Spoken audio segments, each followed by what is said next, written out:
Peter Drucker famously stated, "The best way to predict the future is to create it." And I couldn't agree more. Today is about laying the groundwork by defining the mission for this podcast and establishing my baseline, my starting point for this project. Hello there, Paul Heron here, and welcome to the Zero to Marketing Hero podcast. Well, we've made it to week number 2, can you believe it? This is day 8 of a 365-day journey to jump in the deep end, post a podcast every single day, and hopefully see if we can master some of the basics of online marketing along the way. If week number 1 was all about getting started, if it was about jumping in the deep end and transitioning from waiting to be ready to being in motion, then week number 2 is all about understanding our starting point. Today, I want to focus on my own personal starting point. I want to share the mission that I have for this podcast, and I want to share some of the details around where I am starting from. As I've mentioned previously, as I mentioned last week, I am 5 years into a self-employed journey. I have been able to have some fantastic successes over that period of time, but marketing and attracting my perfect ideal client into my world has been something that I have not been able to master as yet. And that is what this is all about. So where am I going to start? I've been working on a couple of things. As you can imagine, this is overwhelming in some ways. Marketing at its core is really nothing more than the actions that we undertake to attract an audience into our products and services. It's about high quality messaging and attracting the right people using that message into our world. And up to this point, I've been outsourcing most of that. I have developed a system that I can trust and rely on to consistently bring people into my world. But it's been through purchasing leads. I use a business called embark.com. In a future episode, I might go into a little bit more detail about how that works and what that system that I've got set up looks like. But I am effectively outsourcing this piece of the puzzle that I'm looking to get my head around at the moment. One of the reasons this is so challenging is because once we have a level of certainty in a process or in a framework or in a way of going about doing something, it's really difficult to move away from that thing that we're so comfortable in and towards something that we don't have any control or certainty over at all. So as uncertain as this marketing process is, I thought I would start by starting to think through some of the elements that I do have a little bit more certainty over. One of the things that I'm not a complete novice in is the understanding of who my ideal customer is. For the last 5 years, I've gone through many exercises where we have explored the idea of narrowing down on who our ideal customer looks like or who they are and what they look like. This could be another story for another day, but what's coming to mind right now is the resistance I had in even narrowing down.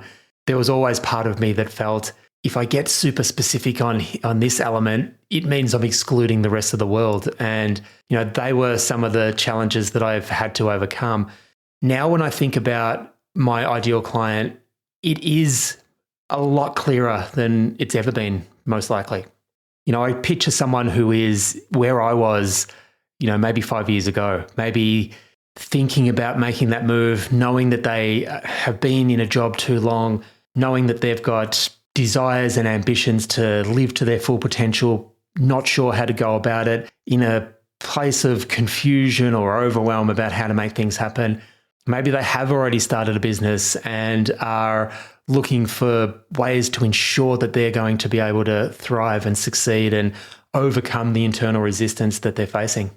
And that's exactly what this has been all about for me. Over the last week or so, I have been developing a draft of a mission statement. And for the first time ever, I'm actually narrowing down even further than I have in the past. I have kind of been thinking about empowering entrepreneurs and solopreneurs and anyone sort of navigating these journeys in a solitary kind of way. Potentially, we don't even have our closest family members really understanding what it is that we're doing. There are so many ups and downs that come with this journey. And providing a place where we can come together to share our ideas and to learn off each other and to provide some accountability and support and foster the growth that we're all looking to move towards is something that's really important to me. And I know that there are so many out there that we might be passionate about the core element of our job. For myself, it's coaching. I love it. I couldn't imagine myself doing anything different.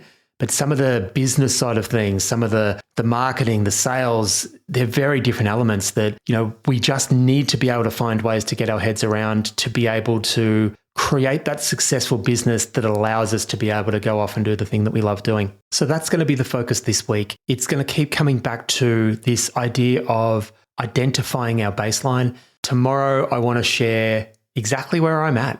I want to start to provide some context to where I have landed after 5 years in this journey.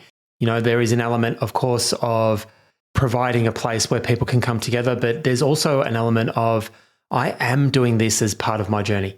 This act of just showing up and committing to recording these podcasts and going through this daily process of evolving and learning and taking the lessons out of every day, this is part of my journey in itself. My hope is that along the way, while I'm growing myself, I can help and assist others in their own journeys along the way, which I think is going to hopefully provide a wonderful win-win for everybody that gets involved. And I can't wait to see where it goes. So that's about it for today. I will leave it there. It's great to be back starting week number 2. I am going to mix things up a little bit with the format. This week, I'm predominantly going to focus on releasing an audio podcast and doing a recap at the end of the week. I'll make a video for that one and I'll post that up on YouTube like I did this morning for last week's recap, which I think had some fantastic takeaways, and hopefully this will be no different. If anyone out there resonates with this message and wants to start an in-person conversation, please reach out. You can reach me through the website. If you haven't subscribed already, subscribe to the podcast. Come and join the Facebook group as well, because as I mentioned, joining or starting a conversation, starting a community where we can share our ideas and get some feedback and sort of all come together to help each other progress on our journeys is really what this is all about for me. So come and join the conversation. And until tomorrow, I'll be back tomorrow. Alrighty, guys, bye for now.